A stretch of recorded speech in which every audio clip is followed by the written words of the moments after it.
Kamu tahu gak sih kripto kamu itu bisa riskan karena salah pilih dompet? Maksudnya dompet kayak gini? Atau kayak gini? Nggak dua-duanya. Crypto wallets from blockchain. For the moment, let's tackle crypto wallets. Solana, just a week and a half ago, was hit hard by a hack attack where some 8,000 wallets had been hacked. Where do you stand? And what would you advise people who have crypto wallets, what they should do regarding hot wallets, which are ones that are always connected to the internet? Kenapa sih kita harus paham jenis-jenis wallet ini? Kenapa nggak satu wallet aja gitu cukup? Jadi gini guys, setiap jenis wallet itu punya tingkat keamanan, kenyamanan, dan fungsi yang beda-beda. Dan kita itu nggak bisa asal pilih, karena pilihan dompet yang salah bisa bikin kita rentan terhadap peretasan yang bisa mengakibatkan kehilangan akses. Nah, tapi di sini wallet itu cuma menyimpan izin kalian untuk mengakses aset yang sudah tercatat di blockchain. Jadi kripto kalian sebenarnya nggak ada di dalam wallet itu sendiri, tapi tersimpan aman di blockchain. Wallet ini tuh sebenarnya hanya alat untuk masuk ke aset itu, ibarat kartu ATM untuk buka akses ke rekening kalian. Dan data-data di sini tuh meliputi dua hal. Yang pertama adalah public key, yang kedua adalah private key. Simpelnya gini, public key adalah alamat kalian di blockchain. Ibaratnya kayak nomor rekening yang bisa kasih kalian akses ke siapa aja untuk kirim atau terima kripto. Dan public key ini aman di-share karena nggak bisa dipakai untuk akses aset kalian. Sebaliknya, kalau private key, ini ibarat password super rahasia yang cuma kalian yang tahu. Kalau sampai ada orang lain yang tahu private key ini, mereka berarti punya akses penuh untuk mindahin semua kripto kalian ke akun mereka sendiri. Yuk kita lanjut ke tipe-tipe wallet yang beda-beda, biar kalian bisa pilih yang paling aman dan sesuai dengan kebutuhan.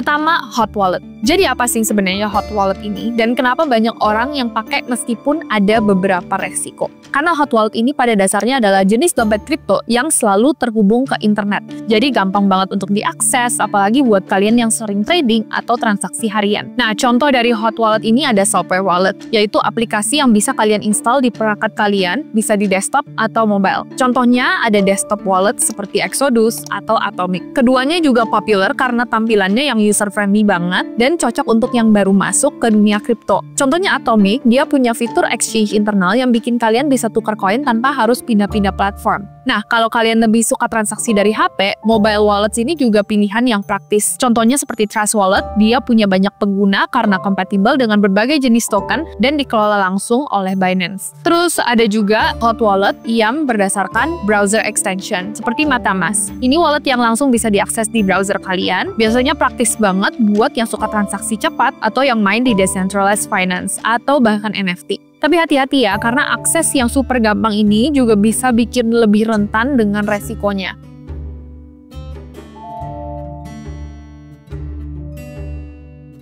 Oke, kalau tadi kita bahas kemudahannya, sekarang kita harus bahas juga nih resikonya. Karena hot wallet ini selalu terhubung ke internet, ada beberapa kelemahan yang perlu kita perhatikan. Pertama, soal keamanan. Karena wallet ini selalu online, mereka sebenarnya lebih rentan terkena serangan cyber. Kalau sampai ada yang berhasil ngehack perangkat kalian, mereka bisa akses langsung ke wallet kalian. Kedua, internet vulnerability. Kelemahannya juga karena mereka terhubung ke internet, ini berarti mereka punya resiko rentan terhadap pencurian data atau serangan kalau kalian lagi online. Terutama kalau kalian pakai wifi publik yang connectionnya itu nggak aman. Jadi harus selalu berhati-hati kalau akses wallet di tempat umum. Terus yang ketiga, malware threats. Malware threats juga jadi ancaman karena ada berbagai macam malware yang bisa mencuri private key kalian dari perangkat. Ini bisa jadi dari aplikasi yang nggak resmi, link yang phishing, atau bahkan dari extension browser yang kelihatan aman tetapi ternyata berbahaya. Makanya please pastiin perangkat kalian itu aman dan selalu update antivirus.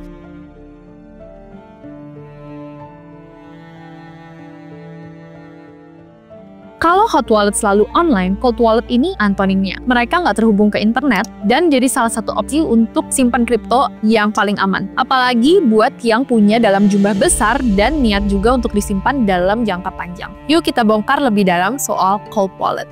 Pertama, ada hardware wallets. Ada beberapa jenis cold wallet, tapi yang paling populer dan gampang buat kita semua pakai adalah hardware wallet. Jadi, hardware wallet ini kayak perangkat fisik kecil yang didesain khusus untuk simpen private key kalian secara offline. Nah, contoh-contoh hardware wallet yang sering dipakai itu adalah Ledger dan juga Trezor. Dua merek ini terkenal banget di dunia kripto karena keamanannya yang tinggi, dan bahkan beberapa orang menyebut ini brankas kripto karena aksesnya benar-benar cuma kalian yang pegang.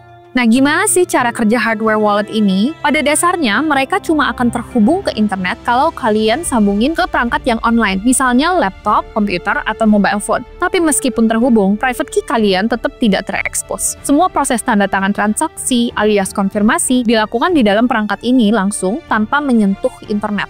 Tapi biasanya mereka memerlukan setup proses. But don't worry, karena biasanya itu gampang banget. Waktu pertama kali kalian buka hardware wallet, biasanya kalian akan disuruh buat seed phrase yang terdiri dari 12 sampai 24 kata. Tapi balik lagi ke tipe walletnya, nggak semua wallet itu butuh pembuatan seed phrase. Ada juga yang berbasis social login seperti Zeller Card. Di sini aku pegang apa yang disebut dengan Zeller Cold Wallet Card, dan aku pribadi, aku sudah pakai Zeller Cold Wallet Card ini dari lama. Jadi dia itu kartu yang berbasis NFC sebagai additional layer of security ketika kamu mau sign transaction. Jadi, kamu bisa download aplikasi Zeller Card ini di iOS atau di Android. Nah, kalau di Zeller ini, aku nggak perlu bikin seed phrase-nya, aku tinggal login pakai email karena mereka dijalankan dengan teknologi social login. Nah, ketika aku mau sign transaction atau aku mau transfer dana, aku tinggal tap kartu ini ke aplikasi handphonenya. Dan sudah beres, jadi nggak perlu simpan seed phrase dan juga lebih aman. Aku bakal attach link-nya juga di description box di bawah kalau kalian tertarik untuk purchase Cold Wallet Card dari Zeller.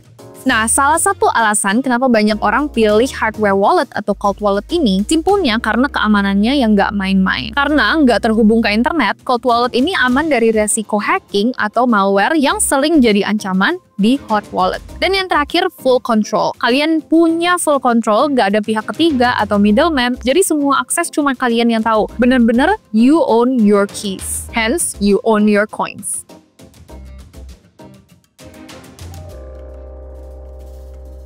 Tapi ya seperti biasa, ada beberapa kekurangan juga yang harus kalian pertimbangin. Yang pertama, jelas hardware wallet ini nggak gratis. Hardware wallet biasanya seperti Ledger atau Trezor bisa mulai dari 1 jutaan, tergantung modelnya. Kedua, karena hardware wallet ini berbentuk offline, ini nggak sepraktis hot wallet yang bisa diakses kapan aja. Tiap kalian mau transaksi, kalian harus take out cold walletnya ini, baru bisa transaksi. Dan resiko untuk ketinggalan dimanapun atau bahkan hilang juga. Nah, kalau perangkat kalian hilang atau rusak, maka akses ke kripto juga bisa ikut hilang. Makanya penting banget buat punya backup di seed phrase kalian.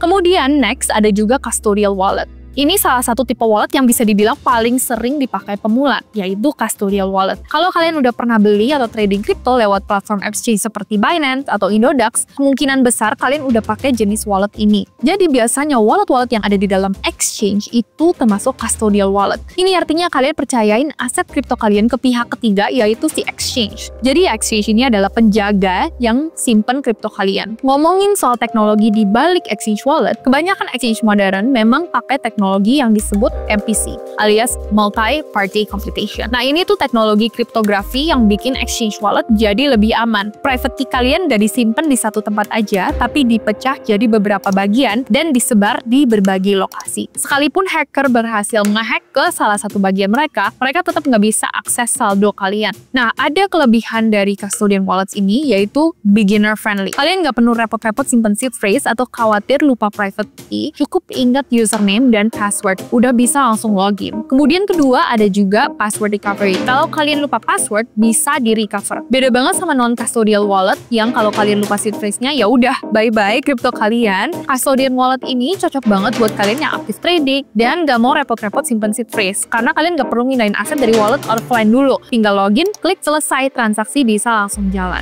Nah, tapi tentunya custodial wallet ini juga punya beberapa kekurangan yang harus kalian perhitungkan. Not your keys, not your coin. Para karena private key ini dipegang oleh si exchange tadi. Artinya kalian sebenarnya nggak punya kontrol penuh atas aset kalian. Kalau terjadi sesuatu sama si exchange, bisa bahaya pastinya. Kemudian ada juga exchange risk. Kalian pasti udah pernah dengar dong kasus hacking yang sering terjadi di exchange besar. Misalnya kasus Mt. Gox yang kehilangan Bitcoin dalam jumlah masif karena dihack. Jadi resiko exchange wallet ini jelas lebih tinggi dibanding cold wallet. Terakhir, limited control. Karena exchange yang pegang kontrol penuh, ada beberapa fitur yang mungkin terbatas. Misalnya kalian nggak bisa dengan bebas mengatur keamanan seperti 2FA sendiri, atau akses ke wallet bisa saja dibatasi kalau terjadi kendala di pihak exchange-nya. Kalau kalian ngerasa video ini bermanfaat, jangan lupa untuk like, support, dan subscribe supaya nggak ketinggalan info-info penting lainnya soal kripto dan teknologi. Dan kalau ada topik lain yang pengen dibahas, tinggal komen aja, siapa tahu kita bisa bahas di video selanjutnya. See you at the next video!